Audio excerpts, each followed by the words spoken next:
All right, let's start with dissociations. You guard against the influences your children are exposed to and the people they hang around. You're aware of the influences these people could have on your children and the choices they make as a result. I believe this same principle should apply to you. You already know this. There are some people you might need to break away from completely. This might not be an easy step to take, but it's essential. You have to make the hard choice not to let certain negative influences affect you anymore. Determine the quality of life that you want to have and then surround yourself with the people who represent and support that vision. I'm constantly weeding out of my life people who refuse to grow and live positively. Growing and changing your associations is a lifelong process.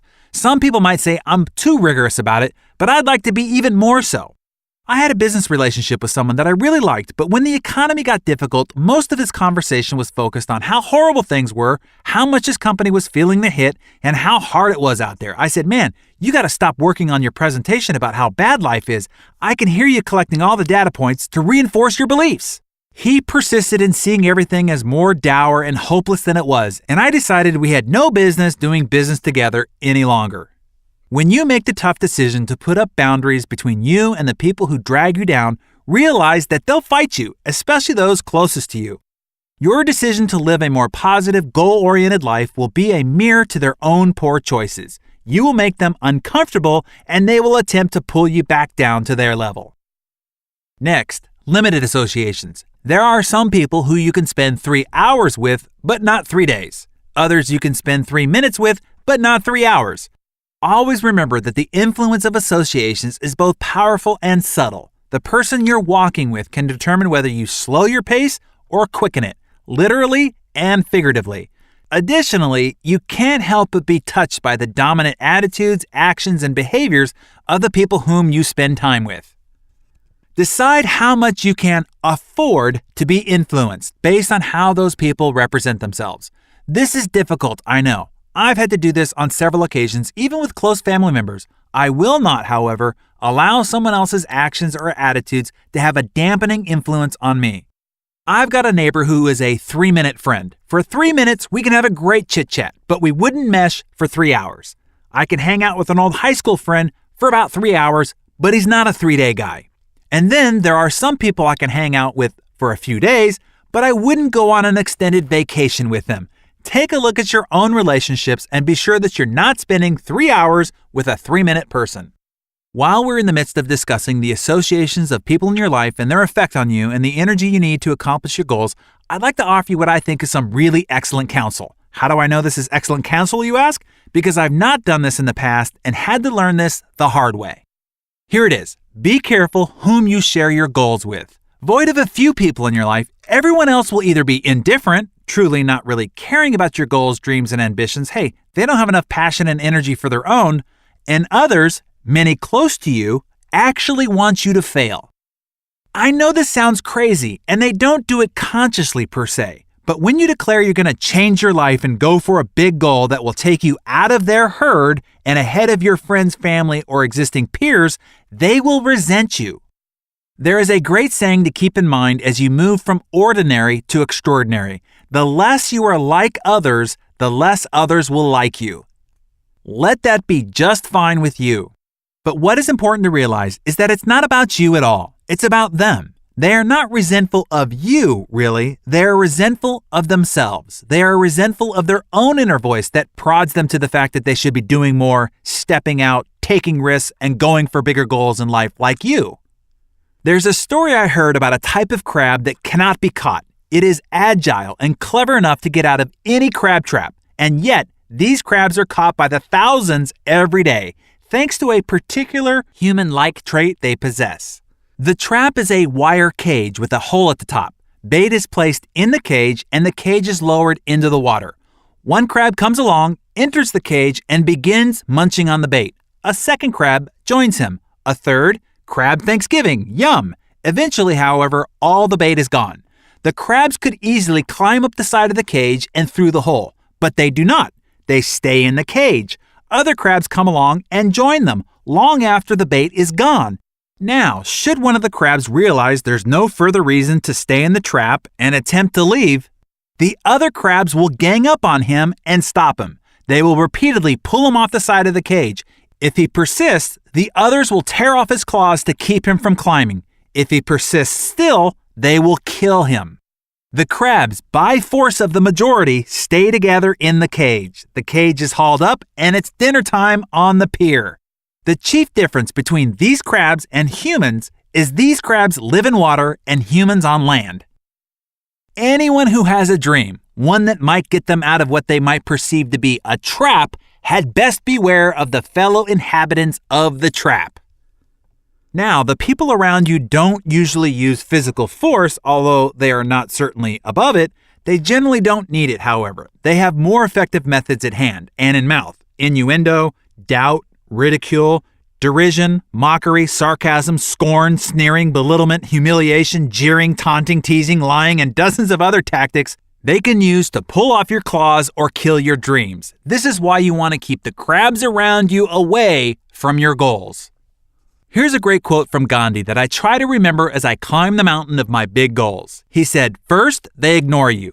Then they laugh at you. Then they fight you. Then you win." I like that. I can hear you asking, why would these people who purport to love and want the best for me, why would they want to keep me in the cage? Well, a couple of distinct reasons, I think. One, they simply aren't as courageous as you. They cannot get over the idea of leaving the security of familiarity, what they've become used to and are comfortable with. To set an ambitious goal is outside that familiar comfort zone. You have to step away from the herd of mediocrity and venture out on your own into the unknown. Most people are simply not courageous enough to do that. What you are doing just doesn't fit their model of the world, so they're going to be communicating their foreboding warnings from that vantage point. Love them anyway, but don't let them drag you back into the pack of mediocrity. 2, you make them look bad. You are a giant exposing mirror to them. Your actions are being reflected back to them. They know they should be doing what you're doing, but they're afraid. By you doing it, it makes them look bad for not doing it themselves. Instead of borrowing from your strength and joining you, it's easier for them to make fun of you, try to convince you why what you are doing is dumb, stupid, bad, or foolish in the hopes that you will give up and come back to the pack so they can no longer look at you and feel bad about themselves. It is important to realize their comments are saying more about them and their fears being kicked up by your leaving the herd than it is about you and what you're doing. Love them anyway, but don't let them drag you back into the pack of mediocrity. There's an article a former colleague of mine in a prior venture, Jeff Olson, shared with me. This really changed my view of how important other people's opinions should be to me. This article revealed that at a funeral, an average of about 10 people will care enough to cry. I thought, what? You mean I can work hard all my life trying to please others, and then in the end, only 10 people will care enough to cry? It gets worse. The article found that the number one thing that will determine the number of people who will go to the burial site with the funeral procession is the weather. It was found that if it's raining, more than 50% will not go to the burial site. I find this horrifying, actually. It's not how you live your life that will be the number one determinant. The circumstances of the weather will outrank your entire life's existence. When I heard that, my entire perspective on living for other people's favor or approval changed. Right then and there, I no longer cared what other people thought of me or whether they approved of me or what I was doing. Their rejection no longer had any power, particularly if I thought they wouldn't even be one of the 10 who would cry. Many times before making a prospecting call or after one where I was rejected, I would ask myself, would this person cry at my funeral? And most of the time the answer was, I doubt they would even walk across the street to even go. Why do I care what they think? That is a very liberating way to think of it, and the truth. We spend so much of our lives worrying about being rejected by other people, and most of these people probably won't even come to your funeral. If they do, they probably won't cry. And if they do, and it's raining, they will probably drop out of the funeral procession altogether. I pass this important perspective forward to you. Don't let people who don't matter, matter. And then there's the great advice our friend John Addison, co-CEO of the multi-billion-dollar company Primerica, gave us. Never accept advice from people more screwed up than you are. That's a good mantra to live by, particularly when it comes to your goals. Steve Jobs said something beautiful in his commencement speech to the 2005 graduating class of Stanford University, which was just a year after he was diagnosed with pancreatic cancer and given 3 to 6 months to live, which he beat, of course. Let me pass it forward to you here. He said, "Your time is limited, so don't waste it living someone else's life. Don't be trapped by dogma, which is living with the results of other people's thinking. Don't let the noise of other people's opinions drown out your own inner voice, heart, and intuition. They somehow already know what you truly want to become." Beautiful advice, Steve. Okay, let's move on to the type of associations that can propel you forward, actually assist you in achieving your big, hairy, audacious goals, and those are expanded associations. We've talked about weeding out the negative influences. While you're knocking those off who can hold you down, you also want to expand your associations out to those who can pull you up. Identify people who have positive qualities in the areas of life where you want to improve. People with the financial and business success you desire, the parenting skills you want, the relationships you yearn for, the lifestyle you love, and then spend more time with them. Join organizations and businesses and health clubs where these people gather and make friends. Before we leave this section, I have to share a story about the legendary UCLA basketball coach John Wooden and his theory of 5. John was famous for instructing his protégés to take out a piece of paper and draw 2 lines down the page to create 3 columns. Try this for yourself. At the top of one column, write the 5 people you spend the most time with in your professional life. Those you go out to lunch with, hang out with after work, play golf with, whatever. The second one, the 5 people you spend the most time with in your personal life. Go out to dinner with, have over to the house, vacation with, etc. The third is the 5 most influential acquaintances or partners in service. Those you associate with at church, service clubs, associations, etc. Now, go down the list and assess each name. Is this person going where you're going? Does this person want what you want? Do you aspire to be like them? Do they share your dreams and reflect your morals and ethics? Will they help you get to where you want to be, either personally or professionally or in service? If so, strengthen that relationship and make sure you are giving to them as much as you are getting. If not, strike them from the list and look to add new names in replacement. You cannot maintain connections with people that will hinder your ability to become great. And that is great advice from someone who knows something about fostering greatness.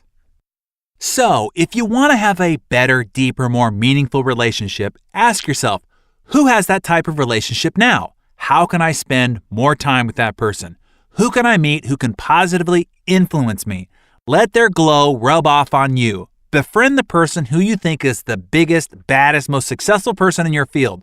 What do they read? Where do they go for lunch? How can that association influence you? You can build these expanded associations by joining networking groups, Toastmasters, and similar organizations.